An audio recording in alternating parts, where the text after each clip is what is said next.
Good afternoon, everybody. Hey, it's Mr. Mullett. Sorry to do this to you guys, but unfortunately, I'm gonna have to stay home tomorrow. I got a sick little guy that can't go to daycare, and so I'm hoping that this video works out okay, and that you guys can keep working on some things in the classroom for uh, for a while in my absence, if you will. Definitely want to make sure everyone understands that for the most part, you guys are going to continue on your lab that you started yesterday with the chalk. Please make sure to help the guest teacher here with the idea that the materials, you're going to have to help this guest teacher to keep the vinegar in the warm water warm without burning anybody, keeping it not too hot. And then also put the cold in the freezer in between classes so that it stays nice and cold, and refill it when necessary. And obviously the room temperature can just stay out on the desk. But please do help yourself to the lab, get that going. Every class has already started the lab, so everyone knows what you're going to be doing. Be careful around the burner, please. I don't want anyone getting burned, and I don't want the plastic to be melting back there either.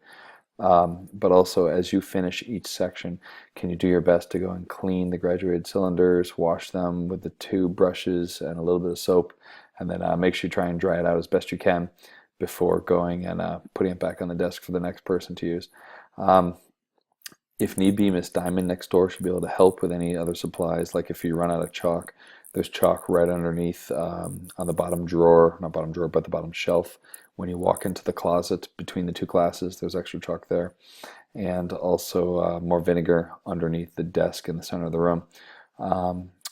You folks, you're definitely going to notice that there's an overlap between procedure A and procedure B. I'm hoping that you guys can find that overlap so you don't have to use materials twice. Let me show you what I'm referring to. If you're looking at procedure A, you've got the hot, room, and cold, beginning, ending, difference, and percentage. Well, that's with a whole piece of chalk. And you'll look over here on procedure B. Here it is again, whole piece of chalk, room temperature. So you can just transfer the data over to this chart here. Or if you do part B first, you can transfer this data back over here to room temperature. It's the same data should be in all four boxes here in room temperature, as well as over here in room temperature, whole piece of chalk. So just something to consider to save yourself some time so you don't have to repeat things. After which point, when you do finish the lab, please make sure you're cleaning up. Please make sure you're not making a mess. Use your paper towels, work together, clean things up. And when your desk area is all cleaned up, you can start working on the questions on the back side of the worksheet. You'll find that you can work together on this, that's okay. But I do want to make sure that you're using your time wisely. Now, if for some reason the lab's not going well, or things are breaking, or there's just not enough supplies, I do have a DVD you guys have started and you can continue.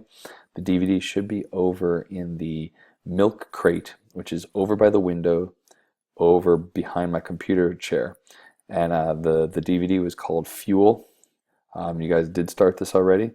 To show DVDs on my computer, you need to click on the orange cone, and that should be down in the taskbar, or it's one of the labels in the guest teacher box. But at which point you want to click File, Open Disk, and Play. And you may have to skip a couple of chapters because you guys have already started watching it. So please work with the guest teacher if that's if this becomes an option for you guys. Otherwise, I think the lab should carry you through, and you should find plenty to take care of. And if anybody needs more copies of the questions of the DVD, if you do get to it, I've gone and emailed this to the other teachers, so there should be copies printed out for you guys. Try and stop everything a good 2 minutes before so that there's time to clean up and finish prepping the class for the next classroom.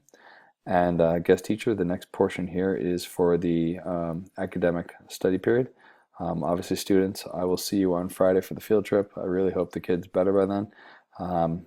And at any rate, the academic study period, that's going to be just 5-10 minutes of students putting and updating their assignment planners, followed by, when they're done with that, they can work on classwork in any class. So obviously this isn't necessary for the science students, this is for the academic study period. If kids are working on their cell phones and laptops, that means they're updating their planners and they're doing jog-nog or research. Anything else, students, I don't want to see you messing around with things, and neither does this guest teacher, so don't abuse this privilege. All right, thanks a lot, you guys, and I will see you on Friday. Okay, Bye-bye.